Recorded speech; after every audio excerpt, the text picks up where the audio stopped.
তো সুপ্রিয় দর্শক শ্রোতা দেশ ও প্রবাস থেকে যারা আমাদের সাথে সংযুক্ত আছেন, আমাদের ভিডিও প্লে করছেন, সবাইকে জানাই আন্তরিক প্রীতি ও শুভেচ্ছা।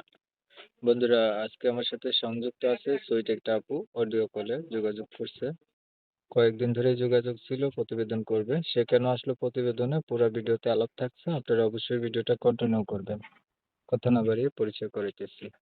আসসালামু আলাইকুম। ওয়ালাইকুম সালাম ভাইয়া। ভালো আছেন আপু? হ্যাঁ ভাইয়া, আপনাদের দর্শকের দোয়া ভালো আছি। ভালো আছেন, ভালো থাকবেন, ভালো থাকাই কামনা করছি। শুনতে চাইছিলাম প্রতিবেদনে আসার কারণ কি ছিল? ভাইয়া, এই যে প্রতিবেদনে আইলাম, আমি খুব অসহায় এবং কি বাসা বাড়িতে কাজ করি। এই ফ্যামিলিতে সতাই আম্মু আছে আর কি, বাবা বিয়ে করতো, সতাই আম্মু। এরপরে মা নাই, মা বাবার বাড়িতে চলে গেছে, অনেক কষ্ট হয়। এর জন্য প্রতিবেদন আইলাম যে ভালো মনের একজন মানুষ পাওয়ার জন্য, যে সে বুড়া হোক জোয়ান হোক সেটা আমার দেখার বিষয় না, সেজন্য পাশে থাকে আমার সহযোগিতা নিয়ে, এরকম একটা মনের মানুষের জন্য আমি প্রতিবেদন এলাম ভাইয়া। অনেক কষ্টে আছি, এর জন্য আপনাদের কাছে আমি আইছি। আপনারা আমার ভালো মন্দটা আপনারা দেখবেন ভাইয়া, এর জন্য। আচ্ছা, বলছিলেন আপনার মা নাই, সৎ মায়ের কাছে থাকেন। আপনার মা জি কোথায় ভাইয়া। গেছে? মা বাবা বিয়ে করার বাদে আম্মু চলে গেছে ছোট থাকতে, ঠিক আছে। আমি সৎ মায়ের কাছে বড় হয়েছি, অনেক কষ্টে আছি। সৎ মা তো বোঝেনি, অনেক জ্বালা যন্ত্রণা দেয়, কষ্ট দেয়, এই জন্যই ভাইয়া আমি অনেক কষ্ট করে আপনাদের কাছে আসছি। অথচ আল্লাহর উপরে ভরসা আছে যে আপনারা আমার পাশে থাকবেন, এর এখন জন্য আপনাদের দোয়া। বয়স কত আপনার? বয়স বয়স 18। বিয়ে হয়েছে নি? না না ভাইয়া, বিয়ে শাদী হয়নি। বিয়ে শাদী হলে কি আর প্রতিবেদনে আসতাম ভাইয়া? আগে কি কখনো আপনার প্রতিবেদন করছিলেন? না না, আমি আগে কখনো প্রতিবেদন করি নাই। অনেক কষ্টে আছে বিধে আমি এই প্রথম প্রতিবেদনে এলাম। লেখাপড়া কিছু করছেন?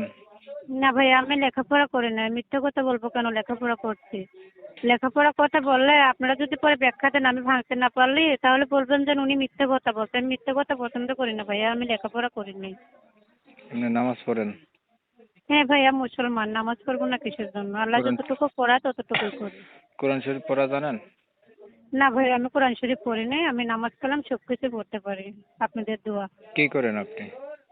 এই যে বাসা বাড়িতে কাজ করি, একটা সেলাই মেশিন আছিল, এটা নষ্ট হয়ে গেছে, এখন আর চলতে ফিরতে পারি না, এর জন্য বাসা বাড়িতে কাজ করি ভাইয়া। টুকটাক কি করবো, এইভাবেই চলি। আচ্ছা, ধরেন মনের মতো মানুষ পাইলেন, আপনি বলছিলেন বয়স বেশি হইলেও সমস্যা নাই, যদি আগে বিয়ে করে থাকে এমন হয়?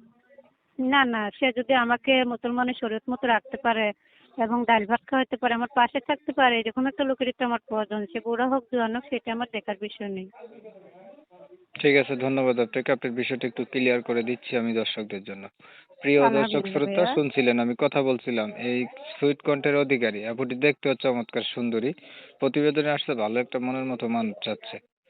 তবে ওনার ফ্যামিলিতে জানলাম যে ওনার নিজের মা নাই, মানে সৎ মায়ের কাছে মানুষ হয়েছে আর কি। ওনার বয়স 18 বছর হয়েছে, এখনো বিয়া শাদী হয় নাই। প্রতিবেদনে এসে চাইতেছে না সুখ দুঃখের একটা সাথে যদি পায় তাকে জীবন সাথী করবে।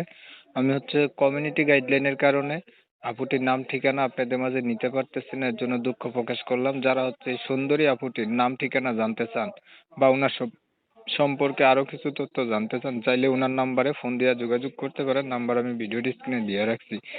আপনারা জানেন আমি এই রিলেটিভেরই ভিডিও দিই। ভিডিও যদি ভালো লাগে একটু লাইক টাইক দিবেন, শেয়ার দিবেন, ইমো মেসেঞ্জারে ছড়াই দিবেন।